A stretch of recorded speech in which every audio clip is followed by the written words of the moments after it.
Bonjour à tous, soyez les bienvenus dans l'assemblée pour le louer, pour l'adorer. Nous avons passé un temps vraiment béni dans la présence de Dieu. C'est un temps dans lequel Dieu fait descendre sa grâce. Le premier chant nous dit, nos yeux sont sur toi.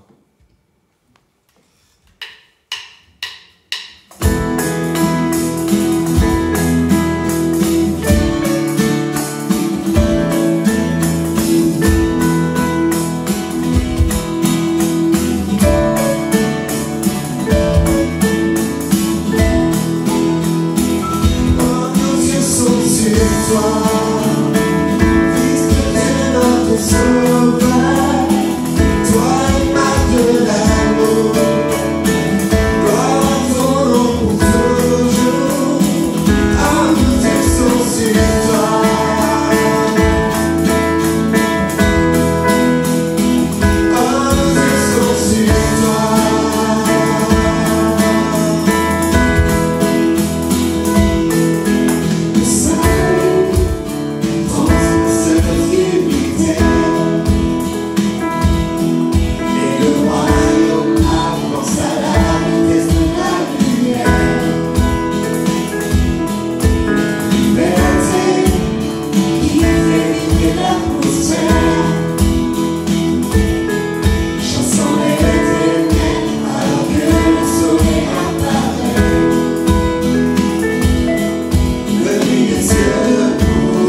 ta vie. Alors maintenant, rentre dans l'adoration. Je sois une attitude constante et permanente en disant Alléluia, oui. Je te bénis, Jésus. Je te loue et je t'adore. Je rends une déclaration de victoire et de louange. Alléluia, Jésus.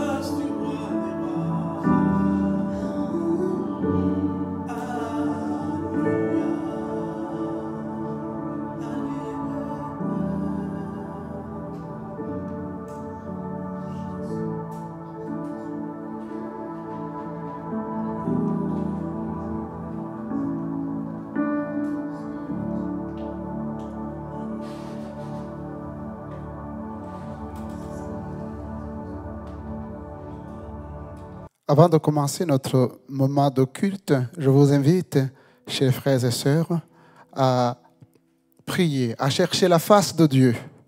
Seigneur, notre Dieu, notre Père, nous te bénissons et nous te louons. Nous rendons grâce à ton nom. Merci parce que en Christ Jésus, notre Seigneur, notre Sauveur, tu nous as bénis. Je prie pour que, Seigneur, cette parole puisse toucher celui ou celle qui est dans la solitude, celui qui est seul à l'hôpital ou dans une maison de retraite. Seigneur, celui qui est découragé ou celui qui est heureux, que les uns et les autres trouvent à travers ta parole, Seigneur, une parole de consolation, une parole de guérison, une parole d'édification. Sois béni, Seigneur. Oui, nous comptons sur ta grâce parce que ta parole est la vérité. Tu nous as laissé cette promesse que là où 2 ou 3 sont réunis en ton nom, tu es là, Seigneur. Sois béni pour ce moment, dans le nom de Jésus. Amen. Je vous propose, chers frères et sœurs, de méditer ensemble cette parole dans 2 Chroniques, chapitre 7, verset 14. C'est Dieu qui parle. « Si mon peuple, sur qui est invoqué mon nom, si Miri prie et cherche ma face, s'il se détourne de ses mauvaises voies, je l'exaucerai des cieux. Je pardonnerai son péché et je guérirai son pays. Mes yeux seront ouverts désormais et mes oreilles attentives à la prière faite en ce lieu. Maintenant, je choisis et je sanctifie cette maison pour que mon nom y réside à jamais. Et j'aurai toujours là mes yeux et mon cœur. Et toi, si tu marches à ma présence comme a marché David ton père, fais à tout ce que je t'ai commandé. Et si tu observes mes lois et mes ordonnances, j'affermirai le trône de ton royaume, comme je l'ai promis à David ton père en disant, tu ne manqueras jamais d'un successeur qui règne en Israël. Amen. Je voudrais d'abord aborder ce point, le premier, où le Seigneur nous dit, si mon peuple, sur qui est invoqué mon nom, mon peuple. Oui, je voudrais vous dire, chers amis, chers frères et sœurs, vous tous qui avez accepté Jésus comme Seigneur et Sauveur de votre vie, vous êtes le peuple de Dieu. Nous sommes sauvés par grâce. Christ nous a sortis des ténèbres et nous a admis dans son royaume de lumière. Mais à tous ceux qui l'ont reçu, nous dit la Bible, la parole de Dieu, à ceux qui croient en son nom, il a donné le pouvoir de devenir enfants de Dieu. Oui, nous sommes enfants de Dieu. C'est une grâce. Et la Bible ajoute, vous êtes le temple de Dieu. Le temple de Dieu, ce n'est pas cette maison. Les circonstances peuvent faire en sorte que, comme aujourd'hui, on peut ne pas se réunir dans un local, mais vous êtes le temple de Dieu. Christ est en vous, est en nous. Où que vous soyez, nous pouvons élever nos voix et bénir notre Seigneur. La parole de Dieu nous dit, si vous demeurez à moi et que mes paroles demeurent en vous, vous êtes vraiment mes disciples. Vous connaîtrez la vérité et la vérité vous affranchira. La vérité nous affranchira du péché. La vérité nous affranchira de notre orgueil. La vérité nous affranchira des passions qui sont dans nos cœurs. Eh bien, nous aurons un cœur nouveau, plein de compassion. Et nous en avons besoin dans ces moments difficiles, de manifester la compassion, la miséricorde. Le peuple de Dieu peut connaître des moments difficiles, sources d'angoisse, de peur. Et la Bible nous dit que le secours nous vient de Dieu, le secours nous vient de l'Éternel. Mais comment obtenir ce secours? La Bible dit, et c'est ce texte que nous avons partagé, « Si mon peuple sur qui mon nom est invoqué s'humilie ». Le premier point, c'est s'humilier devant Dieu. Je prendrai l'exemple de notre Seigneur et Sauveur Jésus, qui s'est humilié lui-même, se rendant obéissant jusqu'à la mort, même jusqu'à la mort de la croix. Il s'est dépouillé de sa divinité. Il a pris la forme humaine. Il est allé jusqu'à la croix, acceptant en offrant ainsi sa vie, l'humiliation la plus dégradante, partager la place avec les brigands pour nous sauver, pour me sauver, pour te sauver. S'humilier. S'humilier, c'est s'oublier soi-même. C'est mettre de côté, chers amis, chers frères et sœurs, nos intérêts personnels pour servir les autres, particulièrement celui qui est diminué, celui qui est malade, celui qui est à l'hôpital ou dans une maison de retraite, celui qui est seul, sans abri. Oui, la parole de Dieu nous encourage à prendre l'exemple de notre Seigneur et Sauveur Jésus. S'humilier. Si mon peuple, qui est invoqué mon nom, s'humilie, prie. Le deuxième point, c'est prier. Prier, c'est entrer en communication avec Dieu, c'est rétablir la connexion. Il arrive que cette connexion soit rompue. Je ne sais pas dans quel état vous êtes, si vous êtes continuellement, constamment en communion, en communication avec votre Dieu. Mais il arrive que les situations et les circonstances viennent rompre cette communication. Nous sommes dans une société connectée. On n'aime pas souvent être déconnecté. Mais on oublie que sur le plan spirituel, les circonstances et les événements peuvent nous oublier, peuvent nous amener à être déconnectés. Prier, c'est ouvrir son cœur à Dieu. Déposer ses fardeaux et soucis. Si nous avons des soucis et des inquiétudes, eh bien, la Bible nous exhorte à déposer nos soucis. Ne vous inquiétez de rien, disait l'apôtre Paul aux Philippiens, mais faites connaître à Dieu. Je voudrais vous inviter, chers amis, chers frères et sœurs, à donner vos soucis, vos inquiétudes à notre Dieu. Ne vous inquiétez de rien, mais en toute chose, faites connaître vos besoins à Dieu par des prières, des supplications. Et nous avons des besoins. Et le seul chemin qui nous est montré pour non seulement être soulagés, mais trouver des solutions à nos besoins, à nos problèmes, c'est le Seigneur Jésus. Et la paix de Dieu, qui surpasse toute intelligence, nous dit la parole de Dieu, parce que c'est un don de Dieu, c'est quelque chose d'extraordinaire, mais de surnaturel venant de Dieu. Eh bien, cette paix de Dieu gardera nos cœurs et nos pensées à Jésus-Christ. Troisième point, si mon peuple qui mon nom est invoqué, Simili prie, mais cherchez ma face. Comme Néhémie ou Daniel qui imploraient le Seigneur en confessant les péchés de toute une nation, demandant à Dieu de ne pas leur cacher sa face, mais de revenir de sa colère et de pardonner les péchés de tout un peuple. N'est-ce pas un exemple que nous sommes amenés, chers frères et sœurs, à suivre? Qui peut prétendre qu'il n'a pas péché? Qui peut dire que sa vie a toujours été une vie honnête, intègre devant Dieu? C'est pourquoi nous voulons, dans ces moments difficiles que notre pays traverse, que nous subissons, eh bien, dire, Seigneur, regarde ma vie personnellement, regarde ma famille, regarde mon pays. Nous te demandons ta grâce, Seigneur.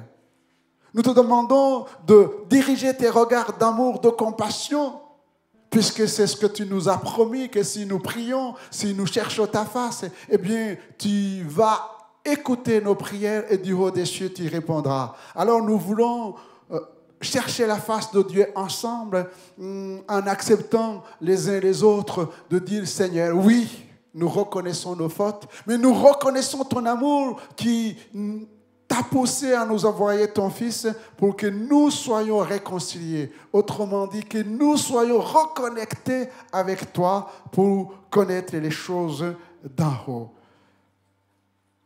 L'humiliation ou l'humilité, la prière et cette quête de chercher la face de Dieu nous amène à nous connaître d'une manière honnête, qui nous pousse à prendre des décisions qui engagent nos vies et qui a des conséquences magnifiques si notre propre vie et si la vie des autres. C'est se détourner de ces mauvaises voies. Les 3 points éclairent nos cœurs, nous poussent sur le chemin de la repentance et nous donnent cette force d'abandonner ce qui n'est pas à la gloire de Dieu. Se détourner de ces mauvaises voies.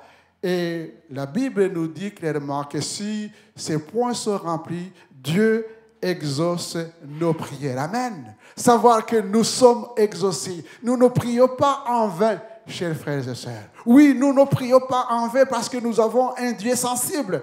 Nous avons un Dieu qui a un cœur. Nous avons un Dieu qui aime ses enfants et qui nous dit, si mon peuple, celui qui est invoqué mon nom, si m'il prie, cherchez ma face, se détourne de ses mauvaises voies, je l'exaucerai des cieux. Notre Dieu est au ciel et il agit sur la terre et il pardonne nos péchés, il exauce nos prières. Je leur accorderai le pardon. Je vous pardonnerai.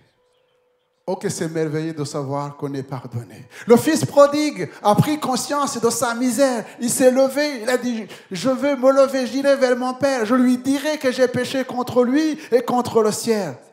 Et le père, quand il a vu le fils, il a embrassé. Il lui a donné un nouveau vêtement. Christ nous a pardonné et il nous a revêtus de son vêtement, de sa justice. Nous sommes justifiés et je guérirai son pays. Et c'est ce point qui est intéressant, qui correspond à des circonstances que nous vivons aujourd'hui. De tout temps, il y a eu des maladies. Mais si vous lisez dans les textes qui précèdent, eh bien, il est question de la peste, il est question des maladies, mais il est question aussi de la réponse que Dieu donne. Et cette réponse, c'est le cœur de Dieu. Je guérirai son pays. Oui, l'homme est limité. Et on voit même les experts sont dépassés, sont limités. Mais notre Dieu n'est pas limité. Et nous croyons que par la foi, le peuple de Dieu revenant en lui, dans la prière, dans l'humilité, eh bien, du haut des cieux, dans sa grâce, Dieu a toujours répondu. Et je terminerai par cette parole que le Seigneur donne à Salomon. Non seulement il promet de bénir toute une nation, toute une nation. Mais il lui fait cette promesse. Et je voudrais te dire, mon frère, ma soeur, que Dieu a une promesse pour toi. Il dit à Salomon que si Salomon marche dans sa présence, dans la présence de Dieu, si Salomon observe ses commandements, ses ordonnances, eh bien Dieu aussi s'engage. Il s'engage à affermir son trône. Oui, mon frère, ma soeur, si nous revenons à Dieu avec un cœur sincère, authentique, le Seigneur s'engage aussi à marcher avec nous tous les jours. Je dirais que ce qui fait la force de l'Église, ce qui fait la force des enfants de Dieu, c'est vraiment la présence de Dieu. La garantie qui nous permet d'avancer jour après jour, c'est l'approbation de Dieu. Savoir que Jésus est avec nous. Et pourquoi nous pouvons affirmer que Dieu est avec nous? C'est cette promesse que Jésus nous a donnée. Quand il nous a envoyés, parce que nous sommes tous des envoyés de Dieu. Nous sommes tous témoins de Jésus. Par des cœurs changés, transformés. Par des prières qui montent vers Dieu. Par des témoignages, parce que nous n'avons pas honte de notre Seigneur et Sauveur Jésus. En témoignant dans nos foyers, dans nos familles, autour de nous, en disant que Christ est venu pour sauver l'humanité tout entière, le Seigneur dit, allez faire de toutes les nations les disciples, les baptisant au nom du Père, du Fils et du Saint-Esprit. Enseignez-les à observer tout ce que je vous ai prescrit. Et voici, je suis avec vous tous les jours. Oui, ma prière, dans ces moments d'angoisse peut-être, de frayeur, de trouble, c'est te dire, mon frère, ma soeur, si tu cherches la face de Dieu, si tu pries, et la foi que Jésus est avec toi. Amen. Prions le Seigneur.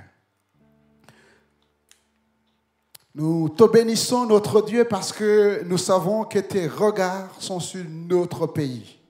Nous te bénissons et nous te louons parce que tes regards sont sur tes enfants. Où qu'ils soient, tu es avec eux. Je te prie, Seigneur, de les bénir, de les encourager. Que personne, Seigneur, ne défaille. Mais au contraire, que, fortifiés par ta parole, nous puissions combattre le beau combat de la foi. Dans la prière, en s'attendant, Seigneur, à ta grâce. Bénis mon frère, bénis ma soeur. Et que cette parole que tu nous donnes, Seigneur, de la guérison de notre pays, Seigneur, se réalise rapidement, tel est le souhait de nos cœurs, dans le nom de Jésus. Amen. Que le Seigneur vous bénisse. Nous vous souhaitons de passer une bonne semaine dans la présence de Dieu.